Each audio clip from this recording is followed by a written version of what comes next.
2016 భారీ ఎక్స్పెక్టేషన్స్ తోటి మనకి బ్రహ్మోత్సవం మూవీ అయితే రిలీజ్ అయింది. అందరూ అనుకున్నారు సీతం వైట్ల సిరిమల్లె చెట్టు రేంజ్లోని మంచి ఫ్యామిలీ బ్లాక్ బస్టర్ అవుతుంది అనుకున్నారు. బట్ రియాలిటీకి వస్తే ఇట్స్ ఎ డిజాస్టర్. ఆడియన్స్ మొత్తం కన్ఫ్యూజ్ అయిపోయారు, ఫ్యాన్స్ సైలెంట్ అయిపోయారు, హైప్ ఎక్కువ ఇంపాక్ట్ తక్కువ, ఫ్యాన్స్కి హోప్స్ అన్నీ డౌన్ అయిపోయాయి. అండ్ ఆ తర్వాత 27 సెప్టెంబర్ 2017 తమిళ్లోని famous director, top director A R Murugadoss direction, huge budget, stylish visuals Spyder movie అయితే రిలీజ్ అయింది. పాన్ ఇండియన్ ఫిలింగా బాగా ప్రమోట్ చేశారు. కానీ అగైన్ మళ్ళీ డిసప్పాయింట్మెంట్, స్టోరీ మిస్, కనెక్షన్ లేదు, ఎమోషన్స్ ఫెయిల్, ఫ్యాన్స్ గుండెల్లోని ఇంకా పెయిన్ పెరిగిపోయింది. అందరూ చెప్పారు అప్పుడు మహేష్ బాబు గారు ఫామ్లో లేరండి అని అన్నారు. అండ్ అప్పుడు వచ్చిందయ్యా ఒక look, formal dress, in shirt, calm face తోటి అలా స్టాండ్ అవుతూ భరత్ అనే నేను అని చెప్పడంతో ఫ్యాన్స్కి ఒక్కసారి ఊపిరి వచ్చిందండి. దట్ లుక్, దట్ వైబ్ ఒక కొత్త హైప్ని అయితే క్రియేట్ చేసింది అనుకోండి. అండ్ అక్కడి నుంచి మొదలు పెడితే 2 బ్యాక్ టు బ్యాక్ డిజాస్టర్స్ తర్వాత 100 కోట్లు ప్రీ రిలీజ్ బిజినెస్ అయితే చేసింది. అన్ని సాంగ్స్, టీజరు, ట్రైలరు అండ్ అప్పుడు మహేష్ బాబు గారు ఆడియో లాంచ్లోని మేము బాగానే ఉంటాం, మీరే బాగుండాలంటూ ఫుల్ పాజిటివ్ తీసుకొచ్చారండి. ఇంకా రిలీజ్ రోజు షోస్ పడ్డాయి అంతే. Starting I don't know song, తర్వాత సీఎం అవడం, భరత్ అనే నేను, ఫైన్ లవ్ స్టోరీ, ఓకేగా ఉందేటి అనుకుంటే అప్పుడు వస్తుందయ్యా డైలాగ్స్ అంతఃకరణ శుద్ధితో అని. అంతఃకరణ శుద్ధితో సెటిల్డ్ ఎలివేషన్స్ తోటి మంచి మ్యూజిక్ తోటి బాగుంటుంది. అండ్ ఆ తర్వాత మూవీ కొంచెం స్లోగా వెళ్తుంది, బాగానే ఉంది కానీ సరిపోవట్లే అని అయితే అనిపించింది. అండ్ అప్పుడు వస్తుందండి ఇంటర్వెల్, మాట్లాడుతూ హీరో పైన చెయ్యి వేయగానే టేబుల్ పైకి అలా కొడతాడండి.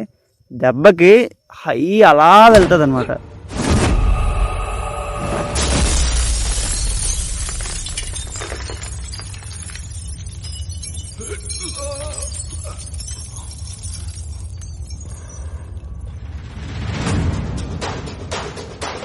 సినిమా డైలాగు అబాబాబా సూపర్ అంతే. మగాళం చేస్తానని దైవ సాక్షిగా ప్రమాణం చేస్తున్నాను.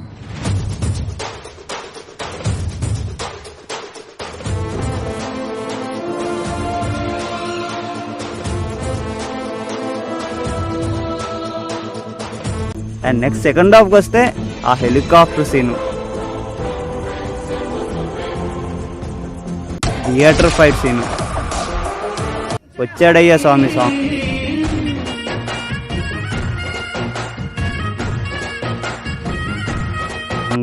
ప్రస్తుతం meeting, climax fight, goose bumps అనుకోండి. క్లైమాక్స్ అయితే మనకి అబ్బో ఫ్యాన్స్కి ఫుల్ మ్యూజిక్ అయితే పెట్టేశాడు మనకి.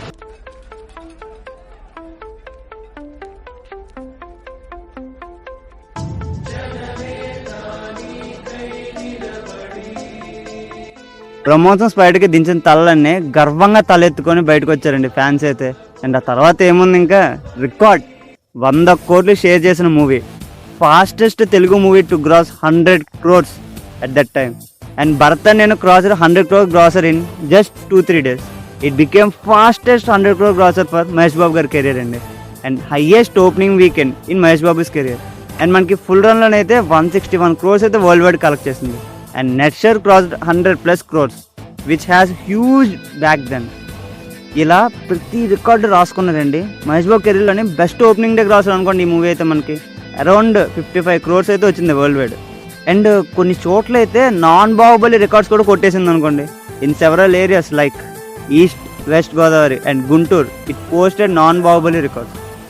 ఎస్పెషల్లీ ఏ సెంటర్స్లోని స్ట్రాంగ్ కలెక్షన్స్ వచ్చాయి, ఎందుకంటే it's a political drama theme. మనకి ఈ మూవీకి అయితే స్ట్రాంగ్ వర్డ్ ఆఫ్ మౌత్ వల్ల లాంగ్ రన్ అయితే వచ్చిందండి. చాలా చోట్ల 50 days అయితే ఆడేసింది. And declared a double blockbuster by a trade analysis. ఇలా మహేష్ బాబు గారు అయితే స్ట్రాంగ్ కంబ్యాక్ అయితే ఇచ్చారండి 2 భారీ డిజాస్టర్ల తర్వాత. అది మహేష్ బాబు గారి కంబ్యాక్కి పెట్టిన పేరు, మళ్ళీ అతను ఏంటో చాటిన సినిమా అండి. ఫామ్ టెంపరీ అవ్వచ్చు బట్ రేంజ్ మాత్రం పర్మనెంట్. ఇది మన సూపర్ స్టార్ మహేష్ బాబు గర్వం. And this is super star Mahesh అనిపించింది.